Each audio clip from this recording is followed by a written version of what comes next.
Welcome to lesson 16. This lesson is really about some of the operational and tactical things that you have to do to be a business and to work in the education system. There's some unique attributes to working with public school systems that I want to share with you from my experience that will help remove some of the roadblocks that you'll encounter.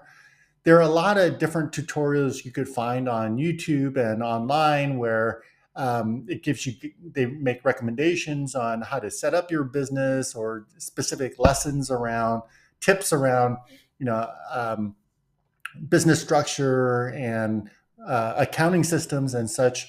This lesson is not about that. This is really helping you address some of the unique conditions that you need to be aware of to be successful in education.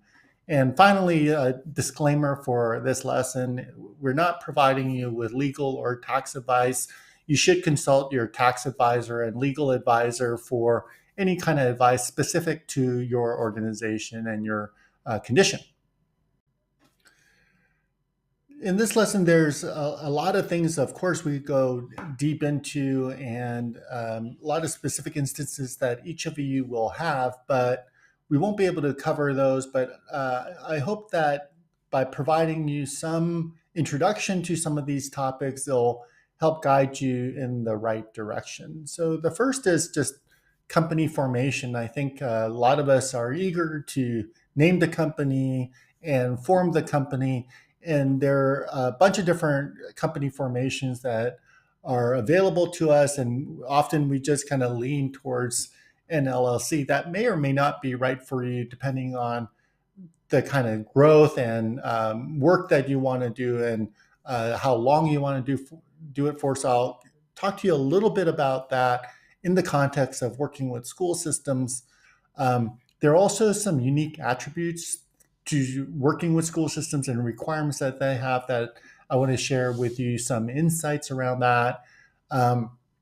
Also, there's some tax and risk management aspects related to your intellectual property, liability insurance, and various tax implications that may be specific to your situation. And then finally, just a high level overview of different systems that you might consider to run your business day to day.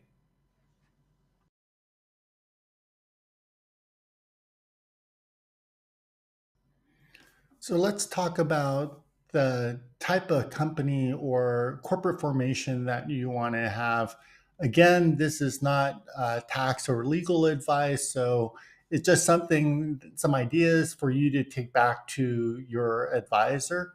The first is sole proprietor, right? And first, I think you have to realize that a lot of this work, if you're, especially if you're going to be a solopreneur, um, might be good enough if you're just a sole proprietor, right? Just because of the amount of business you're going to manage. And it's just, you don't have to manage a separate entity. Sole proprietor is really your social security number as your entity, or you could get a federal ID number if you don't want to use your social security number. But sole proprietor is a simple way to start and run your business. If you just want to see if it's going to work, it's kind of the simplest form. And you could actually create a DBA, which is doing business as, to create a name and register that name as the business, but you're really the legal formation and the tax consideration is sole proprietor. And there's some pros and cons to it, but if you're going to be small and start small, sole proprietor might be enough. A lot of people look at LLCs as kind of the default, and that's fine. If you want to create an LLC, there's some costs associated with creating one and maintaining one and registering one. Especially in some states, if you're a single member LLC, then it's kind of treated as with unlimited liability. I think a lot of people think about liability protection with LLCs, and you should investigate this a bit more depending on your situation. It may make sense if you have a partner or something like that to form an LLC. Uh, the third is a nonprofit, and a few of my friends started their kind of organization as a nonprofit because in the beginning they relied on grants and philanthropy to subsidize their operations, and really the only way you're going to get those kinds of donations and grants is being a nonprofit, and that's a different way. And you actually there are many large scale grown nonprofits that are um, in fact profitable, like ETS, the Education Testing Service, is actually a nonprofit. And so there are ways you could scale and grow businesses as a nonprofit. It just means that there are other kind of constraints that you're operating within. And then finally, there's a corporation, and there's a C Corp, which is the traditional corporation that you think about. And you need a C Corp if you're going to get outside investors, because you got to create shareholders, and you could have an unlimited number of shareholders and create a stock price for uh, your company.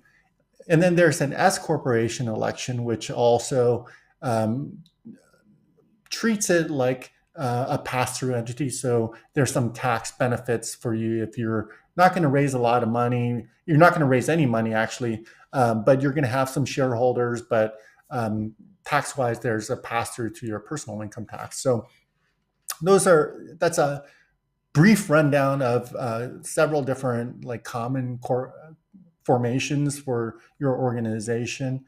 Again, talk to your tax and legal advisor for about the best one. But in the beginning, I recommend just not overcomplicating it. There are ways you could change it in the future. It's kind of a hassle, but at least in the beginning, you could actually do a lot of what we've talked about at the stage that you're in as a sole proprietor before you make the commitment of forming an LLC or a C corporation.